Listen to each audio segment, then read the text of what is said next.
Alors, je crois que l'intérêt de cette rencontre, et j'appelle à ce qu'il y en ait d'autres dans cette direction, l'intérêt de cette rencontre est d'avoir centré la discussion justement sur celle des libertés dont la disparition apparaît le moins visible souvent, ou est le moins spectaculaire, à savoir les libertés publiques. Ce sont elles, ces libertés, définies de manière juridique ou de manière politique, qui s'affaiblissent le plus souvent sans que l'on s'en rende compte. Et c'est d'ailleurs un des arguments des pouvoirs, aussi bien économiques ou numériques, on en a parlé, que des pouvoirs politiques. C'est un des arguments que de dire qu'au fond, ces libertés n'intéressent jamais que ceux qui ont des problèmes de riches.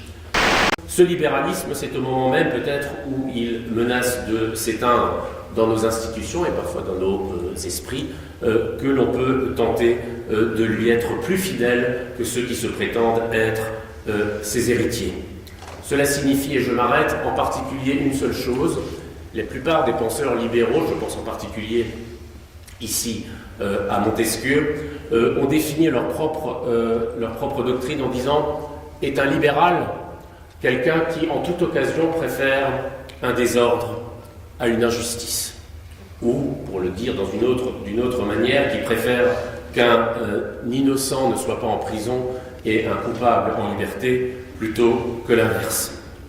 On a parlé de l'évidence sécuritaire. Il est nécessaire, je crois, de rappeler que nous préférons, enfin en tout cas que je préfère, et j'espère ne pas être le seul, un désordre à une injustice, à un moment où, dans le meilleur des cas, une violence policière est mise sur le même plan qu'une violence sociale émanant de manifestants, par exemple. J'ai insisté dans cette courte allocution sur ce que j'ai appelé le continuum des expériences de liberté, c'est-à-dire aussi sur ce qui fait que nous nous situons dans une zone grise où peut-être,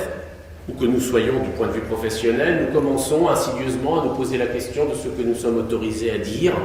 de ce que nous sommes autorisés à faire, et parfois même de ce que nous sommes encore autorisés à penser. C'est dans cette manière dont s'insinue en nous, non pas seulement la peur, je dirais, mais déjà une forme de défiance à l'égard de ce que la liberté comporte de risques. C'est dans cette zone grise que nous nous situons et par rapport à laquelle, je crois, nous devons sans cesse rappeler que les risques qui sont liés à la liberté sont absolument inséparables de son usage. Voilà, je vous remercie.